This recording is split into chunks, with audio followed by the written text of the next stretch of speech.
Hi everybody, thanks for clicking on my channel. As you travel the back roads of New York and Pennsylvania, you're going to find those roads covered along the edges with what we call ditch lilies. And I have a whole row of them in front of my house. So I thought today we would start our tour in the front with the ditch lilies. As we stand here from the house looking out towards the road, you can see the big swath of daylilies that I have out there. And then underneath this maple tree is a grouping of varieties of daylilies. Now, these are two different types of daylilies. The orange ones in the background spread by underground rhizomes, so they can be very invasive. They are non-native to the United States. They have naturalized in many areas, which is why you find them along the roadside so much around here. But the hybrid daylilies, the ones that you find in the stores or that Proven Winners or anybody is having, like Stella or Pandora's Box or Primal Scream, those are well-behaved daylilies. They are clumpers. They're not going to spread and take over like the orange ditch lilies do. Now, the orange ditch lilies, they can solve problems. If you have an embankment or something that's really difficult to mow, the orange ditch lilies can really fill in quickly, and they really pretty much choke out a lot of other things, which is why, you know, being non-native, it's not the best thing. But they can solve a problem if you need them to.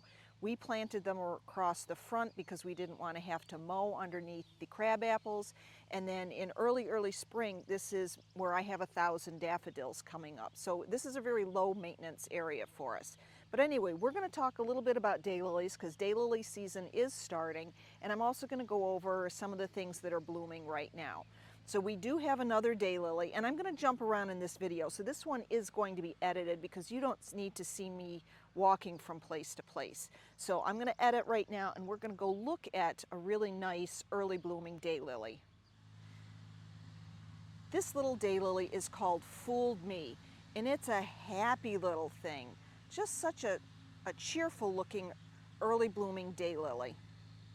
And I have her in a semi-shaded, semi-sun situation here.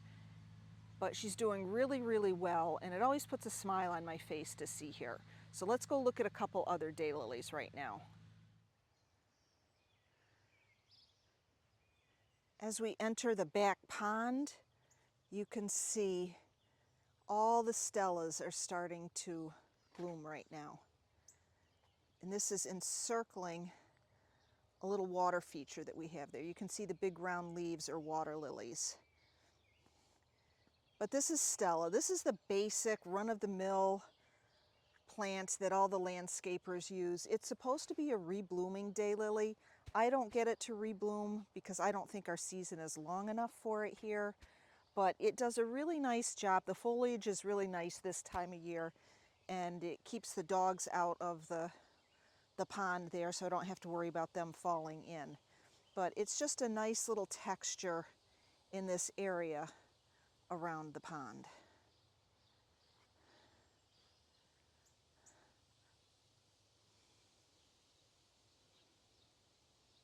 I recently purchased this daylily, Sound of My Heart. It's a Proven Winners. I'm not sure it's going to be blooming this early because I bought it and it had buds on it, which is a little early for us here. So you can see some of my daylilies that have been in the ground, their buds are real tiny yet. So in about 3 weeks, we're going to be in peak daylily season. But this is Sound of My Heart, and it's a really pretty little daylily. I like the dark eye in it. I think it would look really nice up against some maroon foliage. This white tree in front of us is a Japanese lilac. It's really nice to have something blooming this time of year. We're at the end of June, obviously, so it's nice to have something going that's big and tall. And it gets creamy white flowers. It almost reminds me of a crepe myrtle, but we can't grow crepe myrtles here because our weather is too cold for them. But these trees can get rather big, but I just love the white this time of year. It's a nice little accent tree here on the corner of the border. Let's go look at some other white things in the garden. Now, some of you may know that we had a big bad storm over the weekend. We were without power for a couple days. We had tornadoes in the area. It was really, really bad. But we came out rather unscathed. The big tree in the back, way in the back, I don't know if we can see it, way back there with the great big leaves, that is a Catalpa. And it has beautiful white flowers on it. This tree, a lot of the flowers got knocked off, but I have another one, so I'm going to scoot over there so we can look at those white flowers. This Catalpa fared the storm a little bit better, so I'm going to come in close so we can look at the flowers. They are really, really pretty. Very orchid-like. And look at all of them on the ground. Well, let's see if we can zoom in here so you can see what they really look like. You can see they've got a little throat. Perfect tree for the hummingbirds to enjoy. And the tree gets these great big, huge, huge leaves. And then the flowers will turn into long cigar-like bean pods. But this is the Catalpa. They are native to the Northeast. And some people call them, oh God, like a fishing worm tree, especially down south, because there's a sphinx moth that actually feeds on the trees, and I guess it's great. The sphinx moth larvae are great for catching catfish. So if you're a fisherman and you like catfish, you might want to plant one of these to see if you can get some sphinx moth to make your fishing a little bit easier. Down by the stream, we have native elderberries that are in bloom, and they are just beautiful. Big umbral-shaped flowers. These are going to turn into nice dark berries. The birds are going to feed on them. But this is the native elderberry. They grow like crazy around here, which is why it mystifies me that I can't grow black lace elderberries. I don't know if you can see in this pot to the right, but that's my black lace elderberry. I've tried growing it in the ground in several locations, and it does nothing, nothing. So last year, I just potted it up and I threw it in this container and totally forgot about it. And this year, it's growing gangbusters. I've even got a flower on it. It's doing really, really well. I don't understand. Must be it thrives on more neglect than I like to give it. But anyway, the black lace elderberry, I envy all of you that can grow it really well.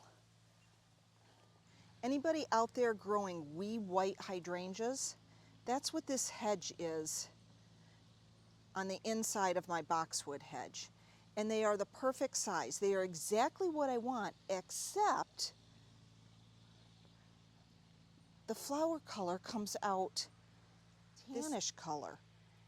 And it has a touch of pink to it, but it just always seems to look, I don't know, burned, muddy, brown. Now, it does kind of match the tan on our house, so it kind of looks like it's intentional, but I wish it came out more green or white at the very beginning. We're going to keep monitoring this. They've been in here a couple years. They're very happy. They never wilt. It is full sun, so maybe they're getting too much sun. I don't know. But this is wee white from Proven Winners. And I'm just curious if anybody else is having this kind of issue with them. My Siberian Iris are just starting to open up. I had moved these. They were in the front garden and they weren't getting enough sun, so I just tossed them in here.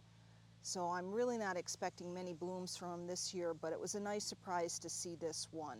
They really like a lot more water, and I'm not sure if they're going to be happy in this spot, but I have spots where there's lots of water. And look at what's back here. The Spigilia. Look at that. That's a native plant. Liked shade. Let's see if we can get... I planted it under this smoke bush, thinking that the red and yellow would go nicely together, which it does, but the smoke bush grew a little bit more than I want it to. So next year I'm going to be taking the smoke bush down to the ground. I'm going to do a hard rejuvenation prune on it. But just look at that in there. That is beautiful. Imagine if you had a whole big swath of that. That's what I'm going to be shooting for. Remember the beautiful red Lark Delphiniums? The storm took them down. Such a bummer. But if anybody's watching Heidi at Garden Crossings, she just did a video where they were evaluating the bloomables perennials that they put in last year, and she mentioned red Lark Delphiniums. So I'm thinking Garden Crossings is either going to be offering them or they do have them on their website if anybody's interested in them. They're really beautiful. You just don't want a severe storm to come through and take them out on you. Speaking of storm damage, you can see a big spot of it there.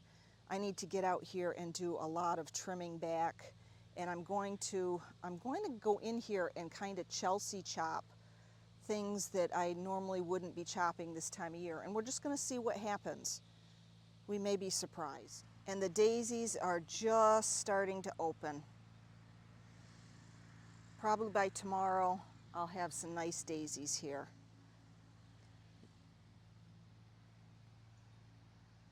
You can see there's some pink yarrow,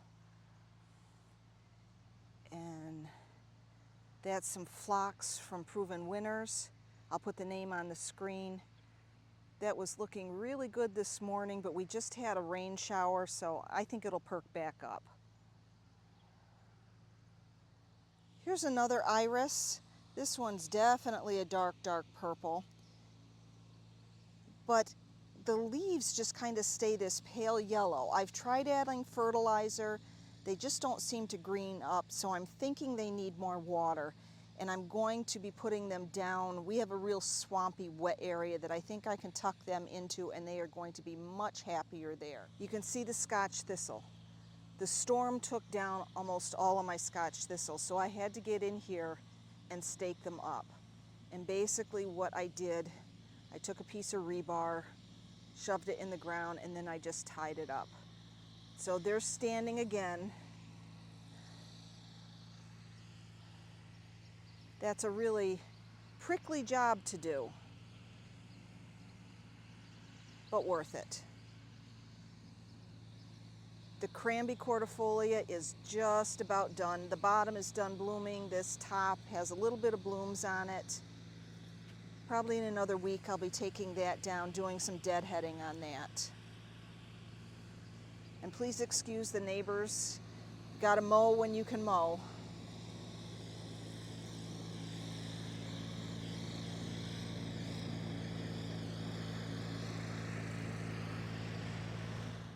You might be interested in some of the plants that are right here. This blue one on the right is Echium. Then this little purple down here is an Agastache. I got the seeds from Gillettos, or Gillettos, however you want to say it. I'll put the name on the screen for that.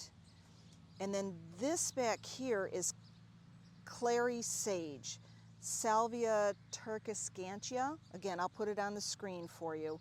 But that is a really knockout looking plant there. It reseeds for me. I started it from seeds many, many, many, many years ago, and every year I get a few that pop up here and there. But I think next year I'm going to do a lot more from seeds so I can put a big area of it in. It is not a true annual. Some say it's a biennial, some say it's a short-lived annual. Then I found this grass, and let me see, it's fireworks grass that I thought the little pink and white would look really nice next to it. Of course, the grass is an annual. You know, I just wish all these things would bloom at the same time like I envision in my mind. The little Alysum is the Proven Winners Alysum. And I love how the little white kind of matches the white in the salvia. In past videos, some of you have asked, what is this big bold leaf plant? And I've told you it's a verbascum, and you can see it starting to bloom with its yellow flowers.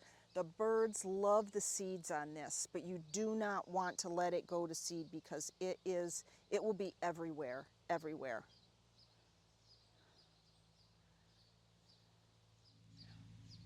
I don't know why this happens, but I've got Nicotiana that is coming back. And I don't think it's reseeded. I think the plants have actually overwintered, which is surprising being in a zone 5. And look at the hydrangeas. Look at them. Oh my goodness. Oh my goodness. They're going to be beautiful. Just absolutely beautiful. I'm excited. I think I've found a spot that they like. And to get the flowers, as some of you know, it's so hard to get some of these hydrangeas to rebloom. I'm so excited. Please ignore the weeds. But hydrangeas will be opening up pretty soon. I'm going to spin you around. And I don't know if you can see them in the background. I have them planted all along the edge of the woods. So in a couple weeks, that should be really pretty. These delphinium managed to stay up during the storm. The storm was so freaky, just unbelievable. And then down here, I don't know if anybody grows this, it's Lichnus Rose Campion. And if anybody watched John Lord's Secret Garden, he was just talking about this the other day. He's in Ireland, and he's a trip to watch. The Homestead Purple and the yellow Moonshine Yarrow. I just love the combination. And look at the orange cosmos in the back is really starting to come on. I love all these bright colors in here, and it really kind of looks woodlandy, not woodlandy, but it's not as full and mass as most other parts of my garden are. So this is just a nice kind of airy feel. That's the word I was looking for, a little bit more airy. I do have to get out and do a lot of deadheading. There's another verbascum coming up. They do make a statement. You just have to be really, really careful with them. Just like you have to be really, really careful with the thistle. You don't want to let that get out of control. It's so pretty to see all the blossoms of the Catalpa on the ground, but at the same time it's so sad because if we didn't have that heat wave, oh, look at them coming down.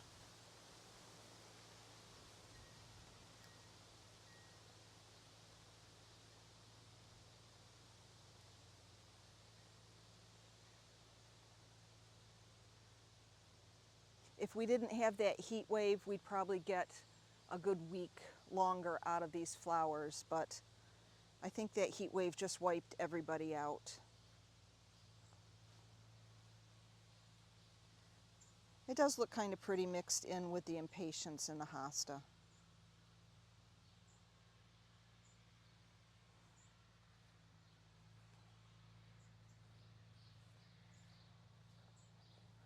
Here's a little back view of the pond.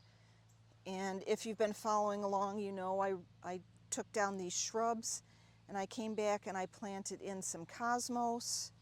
I planted in some nicotiana, and they seem to be taking in pretty well. So we shall see. We shall see.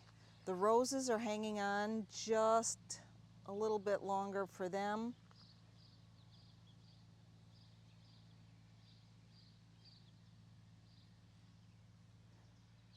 Got some more cosmos over here.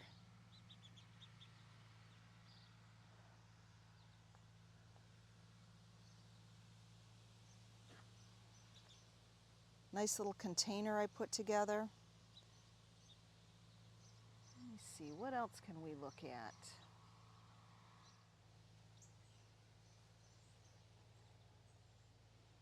The hostas are starting to bloom. I'm not a big fan of hosta flowers, especially the ones that are really, really tall.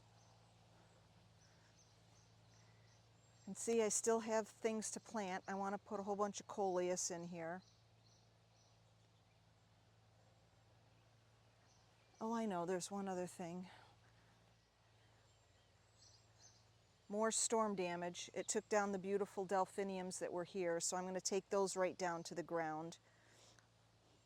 This is the lady's mantle. There's some proven winners phlox back there. And way in the back, you can see there's some blue. That is a spider wart. And it's got this nice dark periwinkle blue flower on it. And I know spiderwort can be very seedy and really cause some problems. This one has never seeded any place in my garden. And it's just really, it's a beautiful color. If you can see this tree, the sunburst locust, we just took the stake off of it and that storm came through and it's all bent again. So I don't know what I'm going to do for it. I don't know if I just do some creative pruning and let it try and straighten itself through apical dominance, because I don't know if we can stake it without having, I don't know, I guess I could run a rope over to the pavilion, but I'm afraid if there was a big windstorm, it'd pull the pavilion down. So always something, always something. This is some more of the Echium next to Spirea.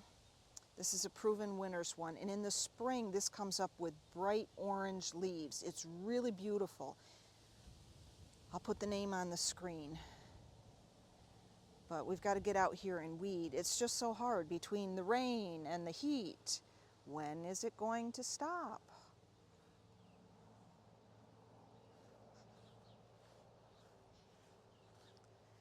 You can see the Walker's Low catmint is still doing well. My holding area, I have broken out the little ponds. So the little pools, that's where I put my shrubs, and I usually keep about 1 inch of water inside there to help keep them wet during the hot season. So obviously we've gone through that. And then I have a bucket back here that catches a lot of rainwater off the side of the shed. But this time of year before I plant something, I soak it really well in the rainwater so that the plant is very well hydrated before I put it in the ground. You can see I still have some things to get in. I don't know how I did this before I retired, because I probably would have had all this done before then. And then back here at the fountain, you can see all the allium are done blooming. If anybody has any idea what kind of allium this is, I'm not sure if it's, I'm going to say it wrong, Schiberti, something like that. When I bought it, it was supposed to be Grandiflora, no, that's not right, Globemaster. I'll put it on the screen. But it definitely was not the one that was supposed to be. It came out really dark and you really couldn't see it. The heads are beautiful. The heads are, you know, gosh, 8-10 inches wide. So it's a really nice, big, bold statement, but the foliage was so dark and almost black. If you look at my video on dark foliage, you can see what they look like. And it just kind of got lost here. So I think I'm going to have to dig them out this fall and see if I can find something else to put in there. And let's see, we'll just go right back out to the front. The storm took down the foxglove. So I guess my next job is going to be to get in here and start deadheading and doing some weeding. But this is the front garden. One of you asked something about hostas, so I'm going to try and do something on hostas. But you can see we're right back out front where we started with the orange daylilies. So thanks so much for watching. I truly appreciate everybody following along. If you have any questions, please feel free to ask. Leave comments, share, and I will see you guys in the next one. We have some fun things coming up that I think you all will be interested in. So take care, everybody. Get out in your garden and have some fun. If you're in the Blossville, New York area on July 16th from 11 to 3, my garden is open to the public. I did a video on that, so be sure to click on that for more information. Hope to see you then. Take care.